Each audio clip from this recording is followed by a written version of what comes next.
გამარჯობა, ეთერშია ქრონიკა 11-ზე, მე ქეთი ქაშაკაშვილი ვარ, გამოშვებაში ნახავთ. ქართული მართლმსაჯულების მორიგი აღიარება, როგორია სტრასბურგის სასამართლოს გადაწყვეტილება.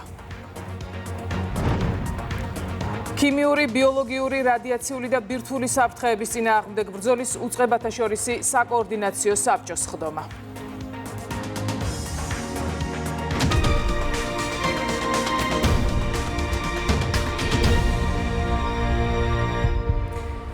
ევროკავშირი გამჭვირვალობის რეგულაციებს ამკაცრებს.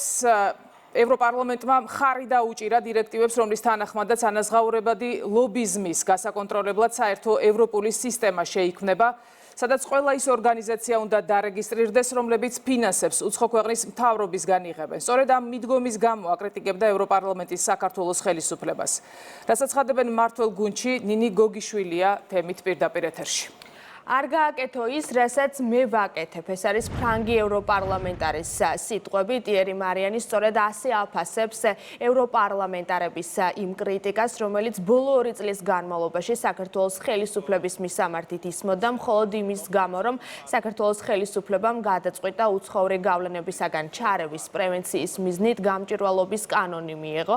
ამიტომ ევროპარლამენტარის განმარტებით ეს არის ორმაგი სტანდარტი. ის ერთ-ერთია იმ ევროპარლამენტართა შორის, რომელმაც ანაზღაურებადი ლობიზმის კონტროლის მიზნით საერთო რეესტრის შექმნას მხარი დაუჭირა, თუმცა მისი განმარტებით მაშინ, როდესაც ამ კანონ პროექტს კითხულობდა, გაახსენდა სხვა ქვეყნის კანონმდებლობა, მათ შორის საქართველოს კანონმდებლობა, ამიტომ მისი განმარტებით ის კრიტიკა, რომელიც ბოლო 2 წლის განმავლობაში ისმის და ახლა მიღებული გადაწყვეტილება გამკაცრებულ რეგულაციასთან დაკავშირებით ორმაგი სტანდარტის ნათელი მაგალითია. ტიერი მარიანის განმარტებით იმას, რასაც ახლა ევროპარლამენტი იღებს, ანუ მუშაობენ გამჭვირვალობის კანონის უფრო მეტად გამკაცრებაზე, ეს კანონი საქართველოს ხელისუფლებამ ჯერ კიდევ 2 წლის წინ მიიღო.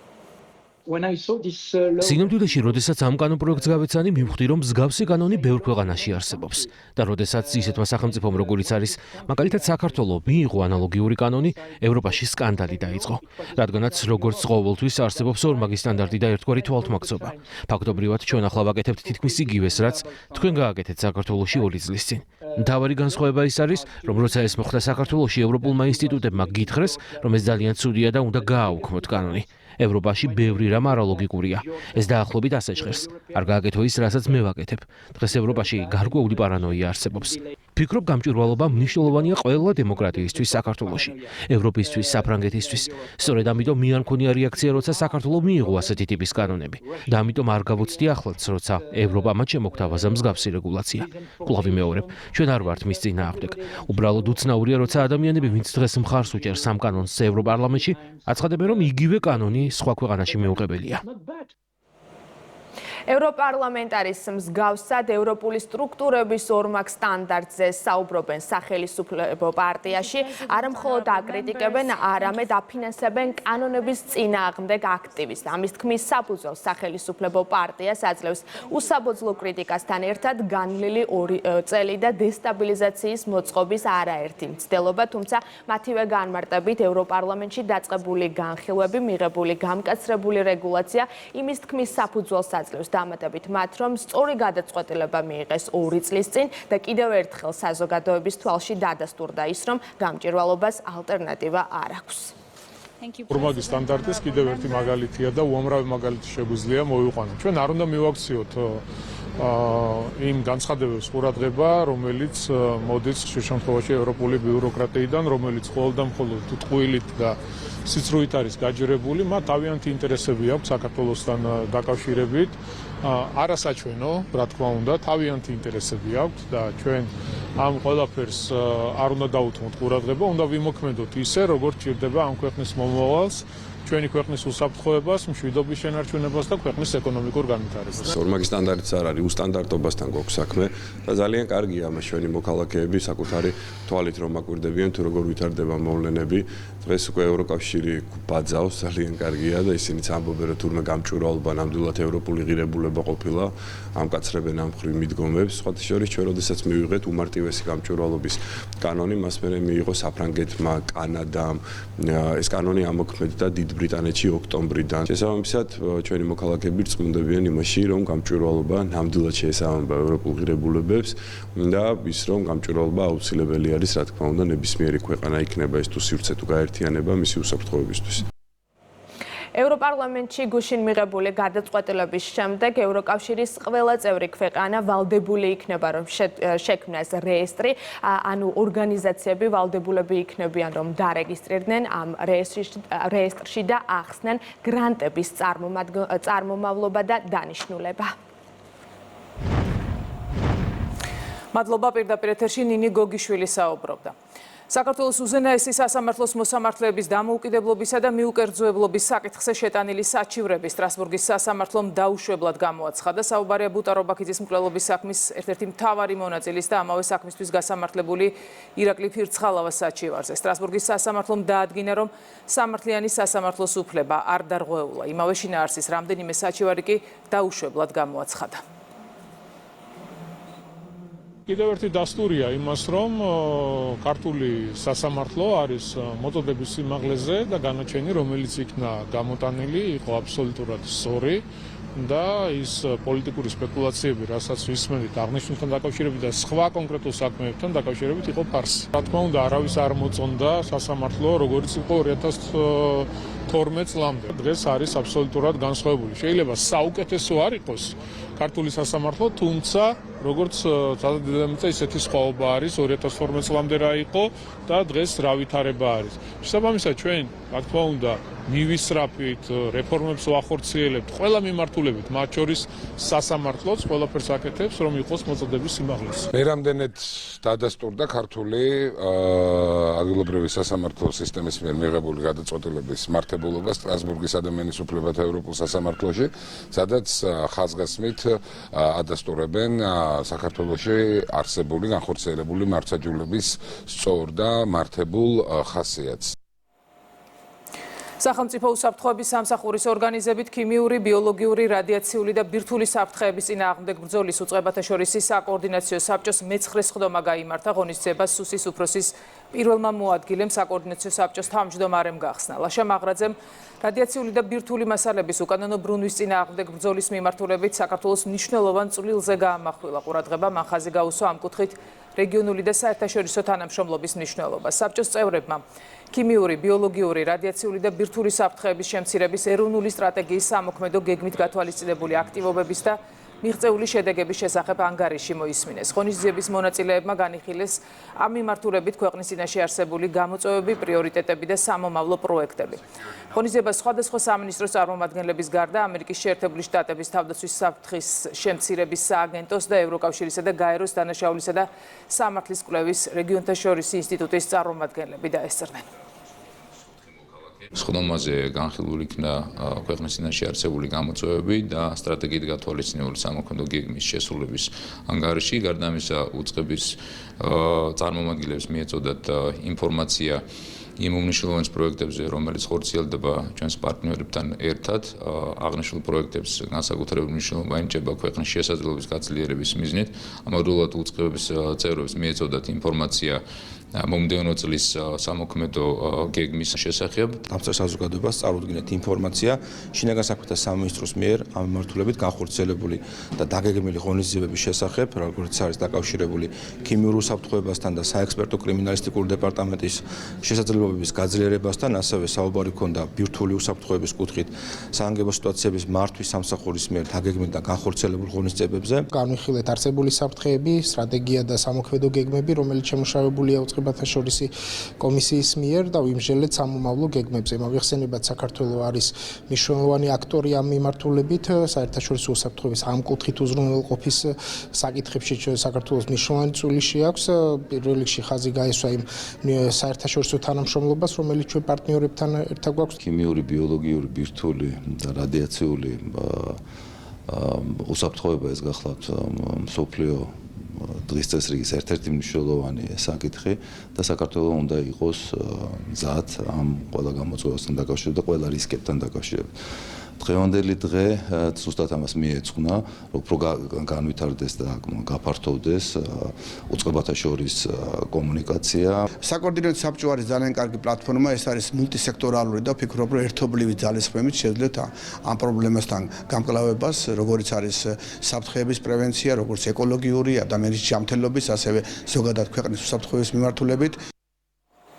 განსაკუთრებით დიდი ოდენობით ფსიქოტროპული ნივთიერების უკანონო შეძენა, შენახვისა და საქართველოში უკანონო ჩემოტანის ბრალდებით თურქეთის მოქალაქეა დაკავებული. სამართალდამცველებმა ბათუმის საერთაშორისო აეროპორტში ბრალდებულის ხელბარგის შემოწმებისას განსაკუთრებით დიდი ოდენობით ფსიქოტროპული ნივთიერება პრეგებალინის შემცველი 212 აბი ნივთმტკიცება დამოიღეს. დანაშაული 13 წლამდე ვადით თავისუფლების აღკვეთას ითვალისწინებს.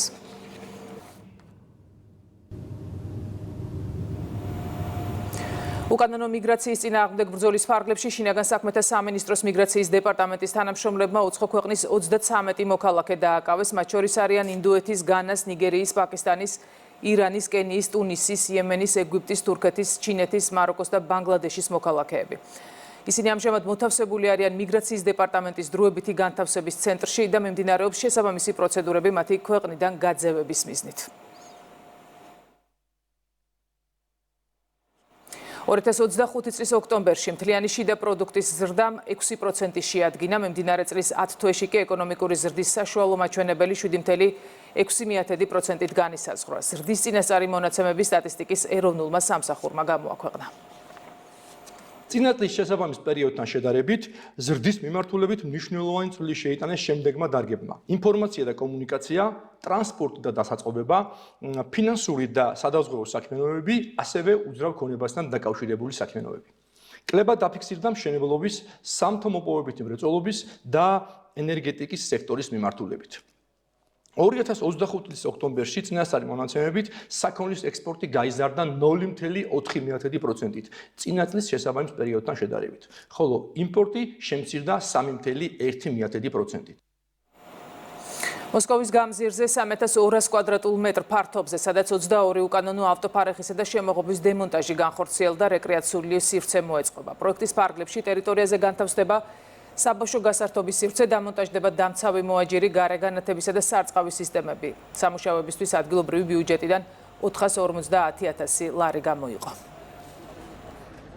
არსებული სივრცე დაკავებული იყო უკანონო შემოღობებით, ფარეხებით და თვითონ ადგილობრივი მოსახლეობის ჩართულობით და მოთხოვნით მოხდა დემონტაჟი ამ უსახური ფარეხების უკანონო შემოღობების. პროექტის ფარგლებში გათვალისწინებულია მოსასვენებელი სივრცეები ადგილობრივი მოსახლეობისთვის, ბავშვებისთვის ატრაქციონები იქნება გაკეთებული, დამოუკიდებელი სივრცე არის განათებული, გამწვანებული და ყველანაირად მოწესრიგებული. პირველ რიგში აქ მცხოვრებ ადამიანებს ექნებათ იმის საშუალება, რომ ჩამოვიდნენ, დაისვენონ, განიტვირთონ, გაერთონ და ასე შემდეგ. გამოთავისუფლდა 3200 კვადრატი, სადაც ეწყობა რეკრეაციული სივრცე, იქნება ბავშვთა დასასვენებელი სივრცე, საფეხმავლო ბილიკები იქნება, ასევე განათების და წყლის სარწყავი სისტემები ეწყობა და სრული ფურნიტურა იქნება მოწყობილი, საპარკე. ბიუჯეტი 450.000 იხარჯება სამგორის რაიონიდან და პროექტი წლის ბოლოს დასრულდება. ექთნებისა და მიან ექთნების საქმიანობის განვითარებისა და პროფესიული რეგულირების საკითხებზე ჯანდაცვის სამინისტროში შეხვედრა გაიმართა. მიხეილ სარჯოლაძემ სამედიცინო დაწესებულებებისა და საექთნო ასოციაციების წარმომადგენლებთან ერთად სფეროს განვითარების გეგმები განიხილა. მინისტრის განცხადებით, ხარისხის განვითარების მიმართულებით რეფორმა გაგრძელდება.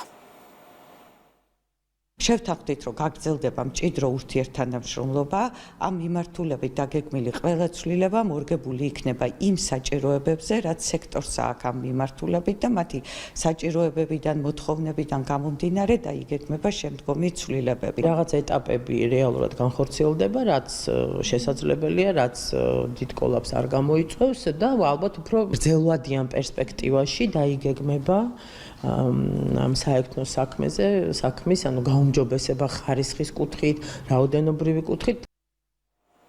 საქართველოს ტურისტულ პოტენციალს პოლონეთის საერთაშორისო ტურისტულ გამოფენასა და როუდშოუებზე გაეცნენ. გამოფენაზე ტურიზმის ეროვნული ადმინისტრაცია ერთიანი საპრომოციო სტენდით 4 ქართულ კომპანიასთან ერთად იყო წარდგენილი. გამოფენის ფარგლებში საქართველოს ტურისტული მიმართულების შესახებ პრეზენტაციები მოეწყო. მოლაპარაკებები შედგა პოლონურ კომპანიებთან ტურისტული პაკეტების მომზადებისა და საქართველოში განვითარებისთან დაკავშირებით.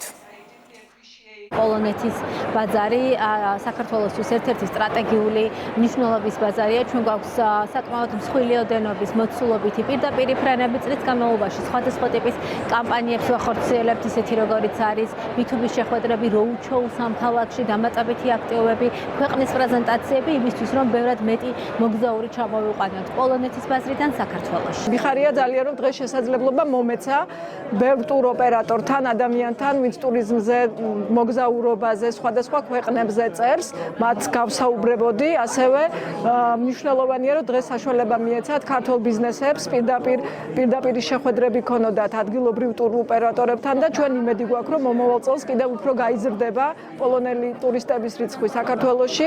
უკვე 44 წელია პოლონეთის ბაზარზე ვმუშაობთ. საქართველო ერთ-ერთი მთავარი მიმართულებაა, რომელსაც ჩვენი კლიენტები ირჩევენ. პირველ რიგში ქვეყნის განსაკუთრებული სტუმართმოყვარეობის გამო, მეორე მნიშვნელოვანი ფაქტორია ლანდშაფტი და ულამაზესი ხედები. ჩვენ გვიყვარს მთები, ბუნება. ასევე თქვენი საკვები ძალიან საინტერესო და გემრიელია. სწორედ ეს ყველაფერი ბუნება, სამზარეულო, ღვინო და კულტურა იძლევა იმის შესაძლებლობას, რომ შეიქმნას სპეციალური ტურისტული პაკეტი, რომელიც კონკრეტულად პოლონელ კლიენტებზე იქნება მორგებული. მნიშვნელოვანია ასევე თქვენი ხანგრძლივი და მდიდარი ისტორია, ტრადიციები და უნიკალური ავთენტური ატმოსფერო, რაც ადამიანს კიდევ უფრო უბიძგებს საქართველოს მონახულებისკენ. საქართველოს საკალათბურთო ნაკრებმა მსოფლიოს 2027 წლის ჩემპიონატის შესარჩევი ეტაპი თბილისი არენის დარბაზში უკრაინასთან მატჩით გახსნა. საქართველოს დაძაბულ ბრძოლაში 79-92 დამარცხდა. კალათბურთელთა ნაკრები მომდევნო მატჩს 30 ნოემბერს ტენერიფეში ესპანეთთან გამართავს. შეხვედრა ქართველი გულშემატკივრების წინაშე ბოლო იყო გიორგი შერმადენისთვის, რომელიც თითქმის 20 წლიან სანაკრებო კარიერას ასრულებს.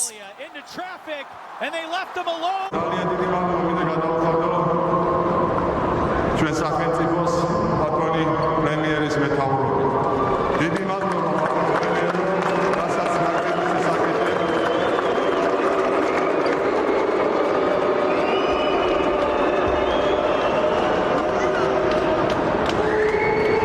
დიდი მადლობა ყველაფერთვის, რასაც ჩვენ ნაკრების შესაძლებელი. ეს ყველამ ძალიან კარგად უცით და რა ვიცი, ყოველთვის ძალიან დიდ მადლობას გადაგიხდით რამისთვის. და რა თქმა უნდა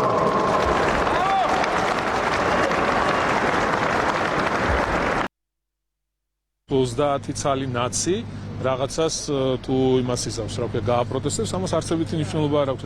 მეორე ცუდი რა არის იმაში, როდესაც ადამიანი, რომელიც გამოხატავს მადლიერებას, თუნდაც სახელმწიფოს მიმართ, იმიტომ რომ სახელმწიფომ ძალიან ბევრი გააკეთა სპორტის მიმართულებით და თქვენ როგორ ფიქრობთ, ის შედეგები, რომელიც ჩვენ მივიღეთ სპორტში, იგივე კალათბურთში, იგივე ფეხბურთში, იგივე ძიუდო, ჭიდაობა, აბსოლუტურად ყველა მიმართულებით. ეს შედეგები თქვენ როგორ ფიქრობთ, შემთხვევით მოდის? ეს არის ზუსტად იმის შედეგი, რომ სპორტსმენებმა იშრომეს თავდაუზოგავად, იშრომეს იქ სადაც შეიქმნა ინფრასტრუქტურა და სპორტში ინფრასტრუქტურის შექმნას აქვს განსაკუთრებული ყურადღება. იგივე ფეხბურთის მიმართულებით დღეს, როდესაც ფეხბურთელი ჩამოდის პირობითად ვიძახი საქართველოში, ის ფიქრობს მხოლოდ და მხოლოდ ერთ რამეს, როგორ აჩვენოს მისი საუკეთესო შესაძლებლობები. ლიბერალური ფაშიზმი მარცხდება მსოფლიოშიც. და რა თქმა უნდა, დამარცხებულია საქართველოში. ქრონიკა 11-ზე დასრულებულია, ეთერში 14 საათზე დავბრუნდებით. დროებით.